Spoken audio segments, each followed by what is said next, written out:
Caress basic part 2 అనేది చూద్దాము. Last వీడియోలో పార్ట్ 1 అనేది కంప్లీట్ చేసుకున్నాము. సో ఇప్పుడు వచ్చేసరికి పార్ట్ 2. ఈ పార్ట్ 2లో మనం ఏంటంటే మోడల్ని ఎలా ఇంపోర్ట్ చేసుకోవాలి, డెన్స్ని ఇంపోర్ట్ చేసుకొని ఎలా కనెక్ట్ చేయాలి. జనరల్గా 2 మెథడ్స్ ఉంటాయి కనెక్షన్స్కి.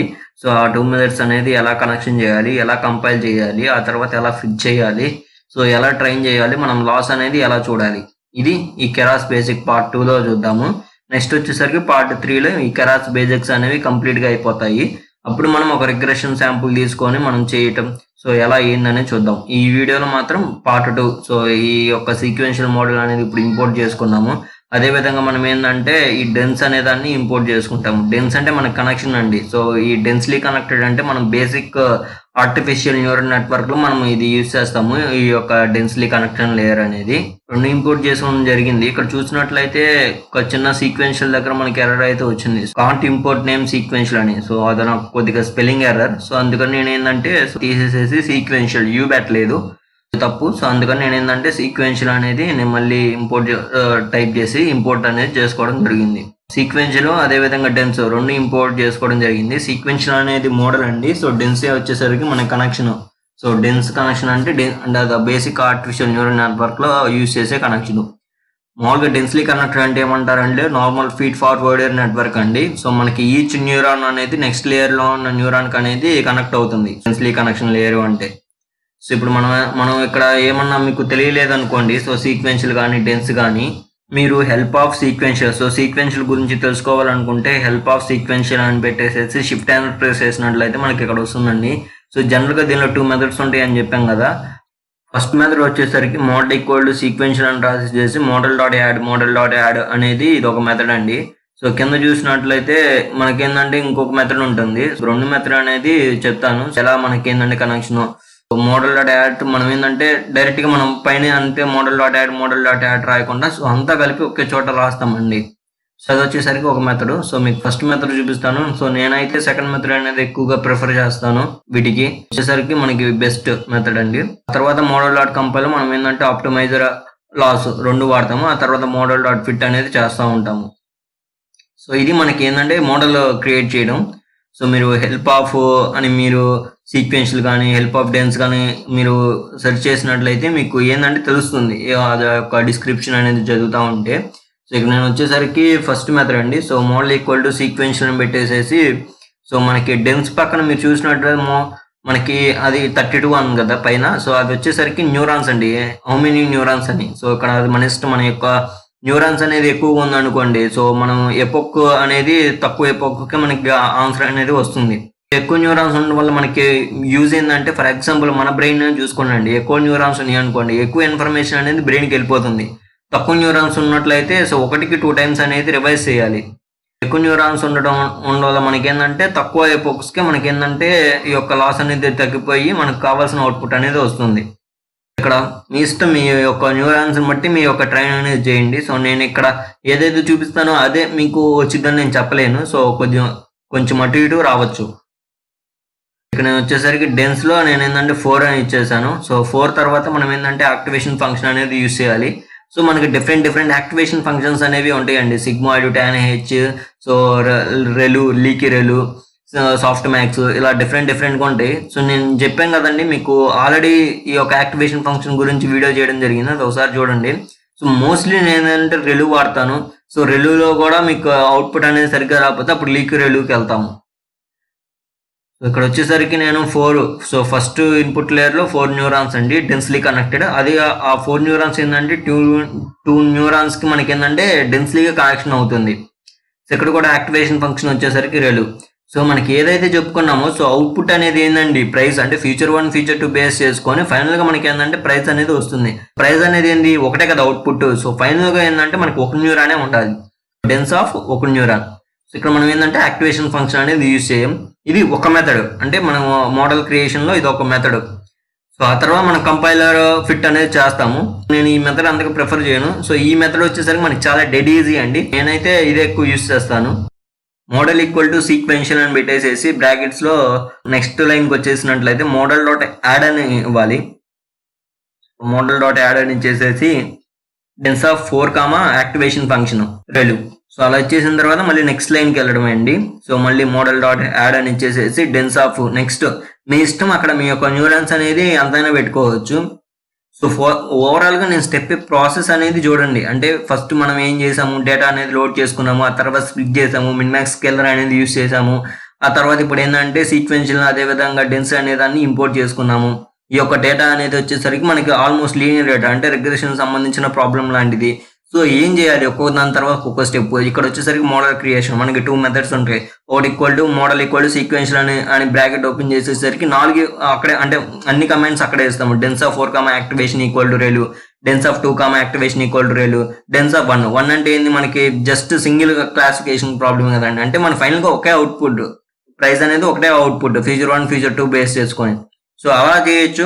ఆ తర్వాత లేదు నాకు అలా కొద్దిగా కస్టమ్ కమాండ్స్ అంటే, సో ఇది ఇంకో method, model equal to sequential అని ఇచ్చేసేసి model dot add dense of 4 activation function relu, model dot add dense of 2 activation function. అంటే ఫస్ట్ ఉన్న 4 న్యూరాన్స్ అనేవి తర్వాత ఉన్న 2 న్యూరాన్స్ కి డెన్స్లీగా కనెక్ట్ అవుతాయి. ఈ యొక్క 2 న్యూరాన్స్ అనేవి ఆ తర్వాత మీరు ఒకవేళ ఇప్పుడు నేను చూసినట్లయితే ఇంకో లేయర్ ఇస్తున్నాను, model dot add dense of, so మీ ఇష్టం ఎన్ని న్యూరాన్స్ అయినా ఇవ్వండి. 4 న్యూరాన్స్ ఇచ్చేది అనుకోండి, 4 యాక్టివేషన్ ఈక్వల్ టు రెడీ అనుకోండి. సో మనకేంటంటే ఆ 2 న్యూరాన్స్ అనేది 4 న్యూరాన్స్ కి కనెక్ట్ అవుతాయి. ఫైనల్ గా 4 న్యూరాన్స్ తర్వాత మనకి సింగిల్ ఏదైతే డెన్స్ ఆఫ్ 1 ఉంచామో అక్కడ వచ్చేసరికి మనకు అవుట్పుట్ అనమాట. ఇలా మనం ఈ 2 మెథడ్స్ లో ఏ మెథడ్ అయినా యూజ్ చేయొచ్చు. ఈ మెథడ్స్ యూజ్ చేసిన తర్వాత మనం ఏంటంటే కంపైల్ అదేవిధంగా ఫిట్ అనేది చేయాలండి. సో కంపైల్ అంటే మనం ఏదైతే బేసిక్ రిగ్రెషన్, సో టెన్సర్ఫ్లో 1.0 ట్యూటోరియల్లో మనం రిగ్రెషన్ సంబంధించిన కోడింగ్ పార్ట్ చూసినట్లయితే, సో అక్కడ ఆప్టిమైజర్స్ అనేది యూజ్ చేస్తాం. ఏదైతే లాస్ ఫంక్షన్ కనుక్కున్న తర్వాత మనం ఆప్టిమైజర్స్ అనేవి యూజ్ చేస్తాం. ఇక్కడ కూడా అంతే, మోడల్ డాట్ కంపైల్లో మనము ఆప్టిమైజర్ అదేవిధంగా లాస్ అనేది యూజ్ చేస్తాం. సో మనకి డిఫరెంట్ ఆప్టిమైజర్స్ అనేవి ఉంటాయండి. సో ఇక్కడ చూసారా ఆప్టిమైజర్, ఆ తర్వాత లాస్, ఈ రెండింటి అనేది మనం ఇక్కడ పెడతా ఉంటాము.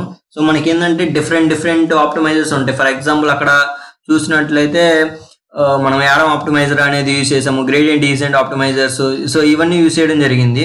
సో ఇక్కడ వచ్చేసరికి RMS ప్రోప్ అనే ఒక ఆప్టిమైజర్ అనేది యూజ్ చేస్తాం. లాస్ట్ లో మనకి డిఫరెంట్ లాసెస్ అనేవి ఉంటాయండి. సో దానిలో మనకి మన యొక్క డేటా సెట్ ని బట్టి మనం తీసుకోవాల్సి ఉంటుంది. సో ఇక్కడ మోడల్ డాట్ కంపైల్, సో ఇక్కడ మనం ఆప్టిమైజర్ అనేది ఇప్పుడు రాస్తున్నాం. ఇక్కడ ఆప్టిమైజర్ వచ్చేసరికి RMS ప్రోప్ అనేది యూజ్ చేయడం జరుగుతుంది. అదేవిధంగా లాస్ వచ్చేసరికి మనకి డిఫరెంట్ లాసెస్ ఉంటాయండి, మీకు చూపిస్తాను. సో మీకు షిఫ్ట్ ఎంటర్ ప్రెస్ చేసినట్లయితే మీకు ఎక్కడ చూడాలి ఏంది అనేది కింద డిస్క్రిప్షన్ లోనే ఉంటుంది. ఇక్కడ వచ్చేసరికి మీన్ స్క్వేర్ ఎర్రర్ అనేది యూజ్ చేస్తున్నానండి. సో మనకి జనరల్ గా మల్టీ క్లాస్ క్లాసిఫికేషన్ ప్రాబ్లం గానీ వచ్చినట్లయితే మనం ఆప్టిమైజర్ ఈ కెరాస్ లో RMS ప్రోప్ అనేది యూజ్ చేస్తాం. లాస్ వచ్చేసరికి కేటగారికల్ క్రాస్ ఎంట్రోపీ అండి. సో అది వచ్చేసి లాస్ దగ్గర మనం యూజ్ చేస్తాం. అదేవిధంగా బైనరీ క్లాసిఫికేషన్ ప్రాబ్లమ్స్ అనుకోండి, సో మనకి ఆప్టిమైజర్స్ RMS ప్రోపే యూజ్ చేస్తాం. లాస్ వచ్చేసరికి బైనరీ క్రాస్ ఎంట్రోపీ అనేది యూజ్ చేస్తాం. అదేవిధంగా మనకి ఈ రిగ్రెషన్ సంబంధించిన ప్రాబ్లమ్స్ అనుకోండి, డేటా సెట్ అనేది అలా ఉందనుకోండి, ఆప్టిమైజర్ అనేది సేమ్ RMS ప్రోప్ గానే యూజ్ చేస్తాం. లాస్ వచ్చేసరికి మీన్ స్క్వేర్ ఎర్రర్ గానీ యూజ్ చేస్తామండి. సో ఇక్కడ మీరు చూసినట్లయితే CTF.keras.optimizers ఉంది కదా, సో మీరు అక్కడికి వెళ్ళి చూసినట్లయితే మీకు డిఫరెంట్ ఆప్టిమైజర్స్ అదేవిధంగా డిఫరెంట్ లాసెస్ అనేవి ఉంటాయండి. సో ఇవన్నీ మనం ఇప్పుడు చెప్పుకోవడానికి చాలా లెంత్ అయిపోతుంది. సో బేసిక్ గా మనం ఏదైతే ఎర్రర్ లాసెస్ ఉన్నాయో అవి మేజర్ గా కేటగారికల్ క్రాస్ ఎంట్రోపీ లాస్, అదేవిధంగా బైనరీ క్రాస్ ఎంట్రోపీ లాస్, అదేవిధంగా mean square error. So general గా మనం ఈ 3 అనేది ఎక్కువ యూజ్ చేస్తాం.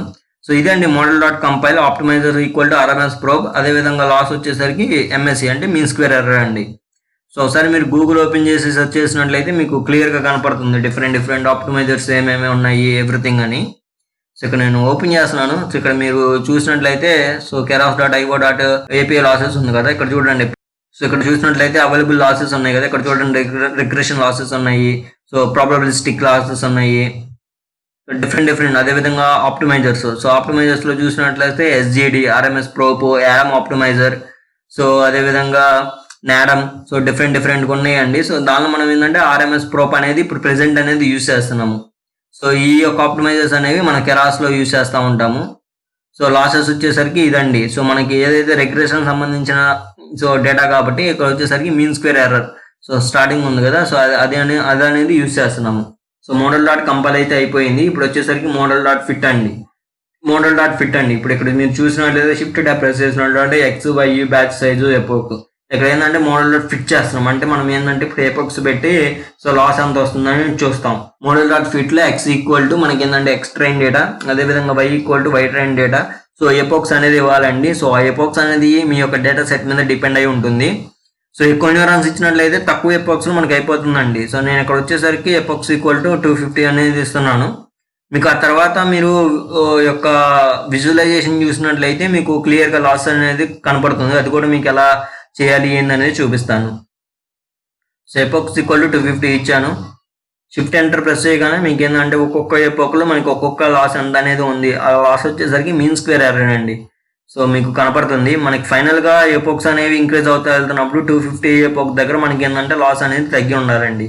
సో కంప్లీట్ జీరో అవ్వకూడదు. కంప్లీట్ జీరో అయిపోయింది అనుకోండి, అది ఓవర్ ఫిట్టింగ్ అయిపోతుంది. అప్పుడు మనకి టెస్ట్ డేటా దగ్గర ఏదైతే వేరే టెస్టింగ్ శాంపుల్స్ని యూజ్ చేస్తామో అప్పుడు మనకి ఎర్రర్ అనేది ఎక్కువగా ఉంటుంది. సో మనకి ఏంటంటే ఆల్మోస్ట్ అంటే కంప్లీట్ జీరో కాదు, కంప్లీట్గా ఎక్కువగా ఉండకుండా మనకి ఏంటంటే తక్కువగా ఉండాలి. సో వై ట్రైన్ అనేది ఇక్కడ నేను క్యాపిటల్ వై యూజ్ చేశాను, అందుకని ఎర్రర్ వచ్చింది. ఇక్కడ వచ్చేసరికి small y.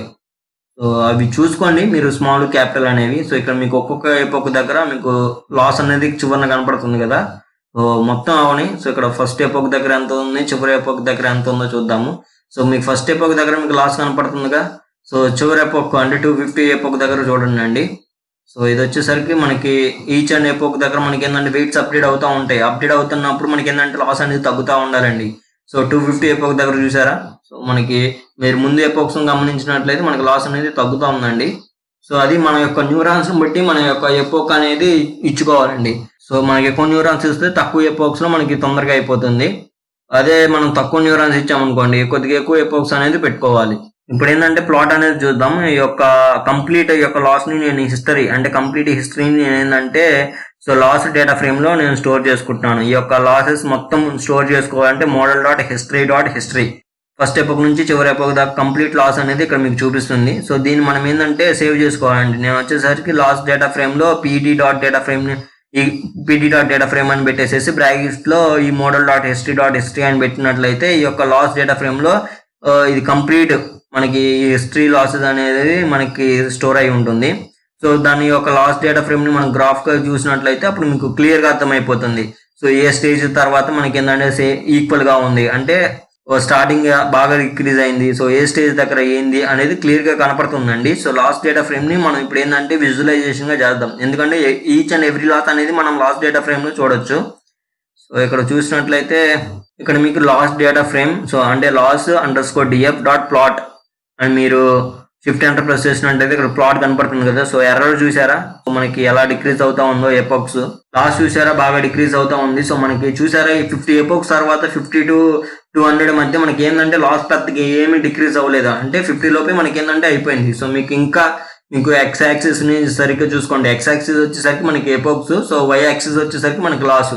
So matplotlib.py plot as PLT అని మీరు ఇంపోర్ట్ చేసుకున్నట్లయితే matplotlib ని సో అక్కడ PLT.xlimit అని ఉంటుంది. సో అక్కడ xlimit దగ్గర మనం ఏంటంటే సో యాక్సిస్ అనేది చేంజ్ చేసుకోవచ్చు. PLT.xlimit అని కానీ ఇక్కడ మీరు చూడండి సో 10 to 20 మధ్యలోనే మనకి ఏంటంటే లాస్ అనేది మాక్సిమం డిక్రీజ్ అనేది జరిగింది. ఇక్కడ మీరు చూసినట్లయితే 10 మధ్య ఇచ్చాను అనుకోండి, చూసారా బాగా సో డౌన్కి వచ్చేసింది.